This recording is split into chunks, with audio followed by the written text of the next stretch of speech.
Why is an air switch called an air switch? What does it have to do with air? How does it cut off the circuit in 3 milliseconds? To protect your electrical appliances. Those who have seen this thing must be married. A fuse, also known as a circuit breaker, structure is very simple, which is a low melting point metal wire in the circuit. Once the current exceeds the safe value, the wire will quickly heat up and fuse. The circuit is then disconnected, thus protecting the electrical appliances behind. But it is a one-time use. It needs to be replaced every time it burns.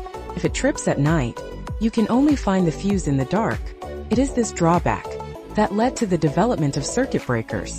The essence of a circuit breaker is actually a switch that can automatically trip and can be used repeatedly. When a circuit fails, it will instantly break the contact. After you've checked and fixed the problem, just push the switch back in. The power will be restored, and you can continue to use it. It can be said that almost every household is using it to protect the safety of the circuit. In the household electrical system, the most common faults are only two kinds: short circuit and overload. Short circuit usually occurs between phase and neutral, because some accidents directly connect them together. Overload is caused by turning on too many appliances, which exceeds the line's capacity. Either way, will cause serious current exceeding the standard, which can cause wire burning or even fire. And a miniature circuit breaker, before these two dangers occur, cut off the power first. It is usually connected in series on the phase line. In some cases, dual-pole miniature circuit breakers are also used to cut off the neutral wire, which is safer. How does the miniature circuit breaker judge when a problem occurs, and how to cut off the power in 3 milliseconds? Let me first mention an easily overlooked detail.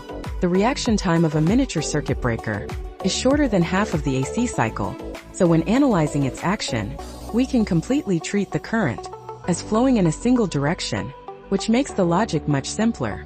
Many people think that the circuit breaker is so fast is due to electronic chips, but it's not. It's fast.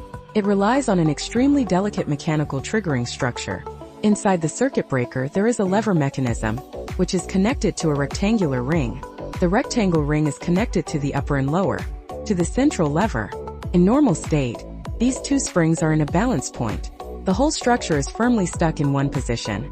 As long as the lever moves slightly, the force generated by the spring will pull it back. But once the lever is pushed past a critical point, the position of the rectangle ring relative to the center, the direction of the force generated by the spring also flips. At this time, even if you give it a little force, the mechanism will complete the entire disconnection action. This is the basis for the circuit breaker to trip instantly. Next is the electromagnet, which can trigger the key when a fault occurs. In the circuit breaker, there is a set of electromagnetic coils flowing through. The greater the current, the stronger the magnetic field is. When a short circuit occurs, the current will rise in a few milliseconds, increase to dozens of times the normal value, or even hundreds of times. This moment, the magnetic field generated in the coil will become very strong. There is an iron cylinder placed in the middle of the coil, which is fixed slightly off-center by a spring. Under normal current, the magnetic force is not strong enough. The spring holds it firmly in place. Nothing will happen. But when short circuit, the magnetic force increases sharply, which directly overcomes. The spring pulls the cylinder down. This tiny displacement will push a pin, and this time is the first trigger of the entire tripping mechanism. From this moment on, the subsequent actions no longer require any external force. The mechanical structure will complete it by itself. The circuit is completely cut off in a very short time. Even if the contacts have been separated, the current will not disappear immediately. Under high current, an arc will form between the contacts. The temperature can reach thousands of degrees Celsius. If not handled, the circuit breaker will be burned out. So in the circuit breaker, there is a very critical arc extinguishing device. It is composed of multiple metal plates with very small spacing. When the arc is pulled into here, it will be continuously elongated and split into many small sections. The longer the arc, the smaller the cross-sectional area, the greater the resistance.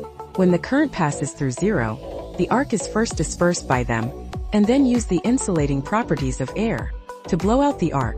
This is also the real origin of the name air switch. What about overloading? Overload and short circuit are completely different in danger level. The current is 10 to 100 times normal. It must be cut off immediately, but when overloaded, the current is usually only 2 to 5 times. If we rely on the electromagnet to judge, it's easy to happen that when the appliance starts, when a surge current comes, the circuit breaker will trip. So circuit breakers deal with overload. It uses a bimetal strip. Bimetal strip consists of two metals with different coefficients of thermal expansion, are pressed together. When the current continues to be too large, it will slowly heat up and bend slowly. If it's just a short surge current, it won't affect it much. But if the overload lasts for a few seconds, the bimetal sheet bends more and more. The bending will become more and more obvious, eventually pushing the mechanism to act, cutting off the circuit. That's why when there's a short circuit, the circuit breaker trips in a few milliseconds, but it takes a few seconds to act when overloaded. Because of circuit breakers, we can safely plug in various electrical appliances. Plug in various electrical appliances without worrying about setting the house on fire.